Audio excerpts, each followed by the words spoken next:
Okay, so we've made individual leaks rumors videos on everything that Apple is about to launch. But we were thinking that it would be good to have all of those in one place, sort of like a recap of what to expect for the next few months. So get our snacks ready, and here's everything to expect from Apple for the rest of 2021.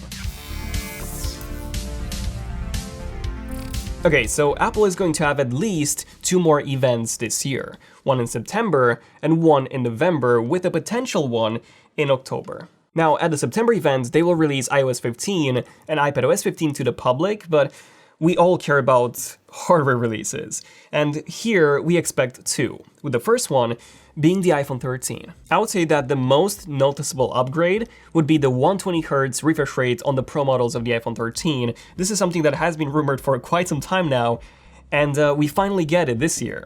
And on top of that, we're also getting some pretty massive camera improvements. We've seen from a few of the dummy units that got leaked that the camera module is getting significantly bigger on the Pro models. The actual pixel size is increasing by 11% on the iPhone 13 Pro Max and by 35% on the iPhone 13 Pro compared to last year, which will result in some pretty big improvements to low light. Not only that, but the 13 Pro is also getting sensor shift and the same 2.5x zoom module as the iPhone 12 Pro Max got last year. So really, the biggest news here is that if you are a fan of the smaller 12 Pro form factor like I was, we would have the exact same camera now as on the Pro Max model. Yeah, no more sacrifices. And the ultrawide module is also getting better. It's going to have a larger aperture for better low light features too, and autofocus with possibly even a macro mode. Astrophotography is reported to be included by Max Weinbach, as well as portrait mode video. The non-Pro models of the iPhone 13 are still set to get the upgraded ultra-wide as well as portrait video and astrophotography,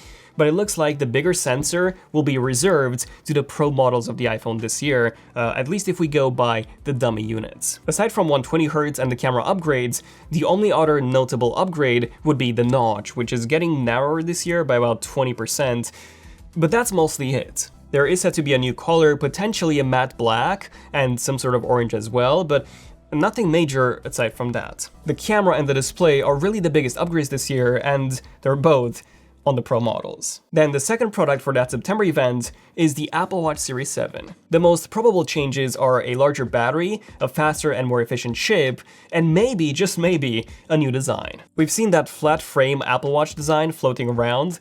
I do hope that that will happen this year, but it could as well only happen next year. I do think it looks nice, especially since it would match with all the other flat frame designs that Apple has been going for recently. But do let me know in the comments, what do you guys think of such design, and also feel free to subscribe while you're at it. So that's pretty much it when it comes to actual hardware releases that we do expect to see in that September event. Now, we do have 2 more events this year. The October event is really the one with the big question mark, as Apple could just combine the October and November events into just one. But assuming that they do have an October event, this would be usually when we would get to see some brand new iPads, with the first one being the iPad Mini 6. We've seen this reported before by Mark Gurman, and essentially, Apple plans on updating that super old iPad Mini design to one that matches the iPad Air and the iPad Pro. That means a flat frame design with super thin bezels and no more home button. Think of this as a mini iPad Air. Still no Face ID, that's exclusive to the iPad Pros, no 120Hz or anything like that, but a small and more portable form factor of the iPad Air, because this is what this thing will be, iPad Air Mini. We've also seen reports that Apple might launch a new Apple Pencil for this, something smaller than the current one to fit the more compact iPad Mini form factor. But yeah, that's about it with the iPad Mini. Now, aside from the Mini, the entry-level iPad is also expected to be updated with the 9th generation version this year. Now, Mark Gurman stated that it would be significantly thinner than the 8th gen, which to me sounds like they're finally laminating that display. Makotakara says that it will feature an anti-reflective coating, a P3 color gamut, and True Tone as well. So yes, that display is finally getting better. On top of that, the Apple A13 chip is said to be included over the A12 that we have now, according to Chinese tech website CN Beta. So from the looks of it, this 9th gen iPad would basically be an iPad Air 2019, aka iPad Pro 2nd gen 2017 design. Speaking of the iPad Air, there's actually not expected to be a new iPad Air this year, as the one that we got last year already has the Apple A14 chip, which is fast enough already. But if we do get one, it would be updated to the A15, although, like I said, we haven't really had any leaks on this, so it is very unlikely that it will happen. And that's pretty much it for this October event, just these two iPads. Now, like I said, Apple could just merge the October and November event into just one.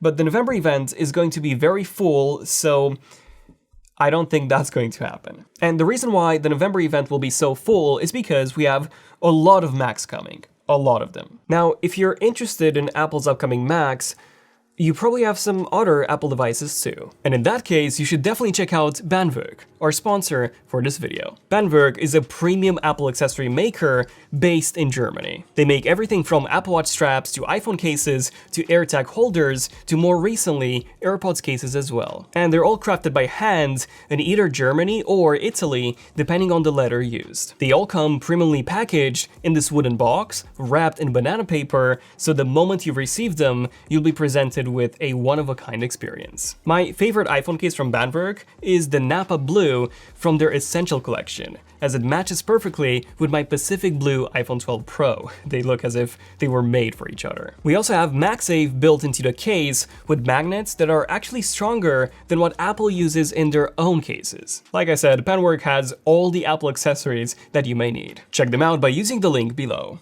And now, back to the video. The Mac that I'm looking forward to the most is the 14-inch MacBook Pro. This will be a refresh of the current 13-inch model, which hasn't been updated design-wise since 2016. The new 14-inch is expected to feature a fresh design language with a much thinner body than what we have now, more ports, with legacy ports such as SD card slot, the HDMI port actually coming back, plus MagSafe, which is expected to allow for some sort of faster charging. But that's not all. The keyboard is getting rid of the touch bar elements in favor of regular function keys, like the MacBook Air and the iMac have. And then the next big change here is that display, which is not only increasing from a 13.3 to a 14-inch panel with noticeably thinner bezels and no more MacBook Pro branding, but it is also going to be upgraded to mini LED technology. Same exact thing that we got with the new iPad Pro 12.9-inch, which means better black levels and a peak brightness of around 1600 nits compared to just 500 that we have now. But same as with a 12.9-inch iPad Pro, that brightness will only apply to HDR content. So when you're using your MacBook Pro normally or outdoors, that display will still be limited to around 500 nits or maybe 600 if Apple decides to bump it up and have it the same level as the iPad Pros. So as you can tell, this new MacBook Pro 14-inch is a pretty massive upgrade. We're getting a new design plus a brand new display technology. But there is one last upgrade that this MacBook Pro is getting, which is a new processor. The M1X, rather than the M1, which will increase the CPU cores from 8 to 10. Not only that, but instead of having 4 high-performance cores and 4 low-performance cores, like we had with the M1X is going to have 8 high-performance cores and 2 low-performance cores, meaning that when you're doing intensive tasks, the 14-inch should be up to twice as fast as the M1 model was. On top of that, the GPU is said to be getting a major upgrade from 8 cores to 16 cores, essentially doubling the performance. And the battery life is said to be increased as well to over 20 hours, which is what we currently have on the M1 MacBook Pro. Plus, we're going to have some other quality of life improvements, such as the ability to connect more than just a single external monitor, a 1080p webcam, and even better mics and better speakers than what we have now. I think it's pretty obvious that this new 14-inch MacBook Pro would be the biggest product upgrade of the year, which is why I'm so excited for it, as it will also be my daily driver for, hopefully, the next few years. But if the 14-inch model isn't for you, there is also going to be an updated 16-inch. Fun fact, the 16-inch hasn't been updated since 2019, so this is a very overdue upgrade. It will essentially follow the same design language of the 14-inch. The only differences will be a larger 16-inch display, possibly a larger battery too, which could result in an even better battery life than on the 14-inch model, and a 32-core GPU option, as well as 64 gigabytes of RAM from the 16-core GPU and up to 32 on the 14-inch model. This would give it an insane amount of GPU performance, even higher than what we currently get with the maxed out 2020 iMac. So if you're looking for the ultimate portable workstation, the 16-inch MacBook Pro will be just that. Next up, we have a new Mac Mini, which is also set to get the exact same M1X processor as those two new MacBook Pros, but in an all-new design, which is said to be smaller than the current Mac Mini with potentially a glass top. I honestly think that this Mac Mini would be an amazing choice for people who want the performance of the new MacBook Pros, but do not necessarily need the portability, and they also want to spend as little as possible to get that performance. And finally, the last product that we expect at that November event is an updated 27-inch iMac.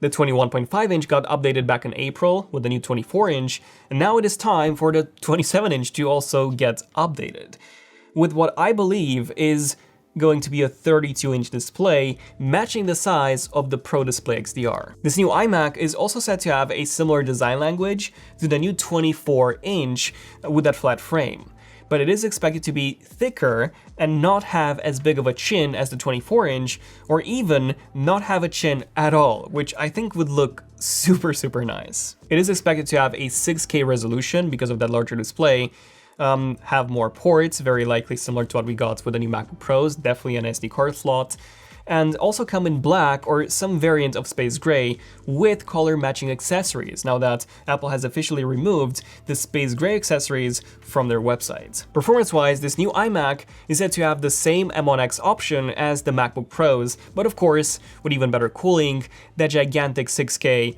32-inch display, massively improved speakers, and the new accessories. And there we go, that's pretty much everything to expect. 8 major products, so do let me know in the comments which one of these are you looking forward to the most, and also which one of these will you be getting. Like I said, we have done separate videos on most of these products, so definitely do check those videos out if you want to know all of this in a bit more detail.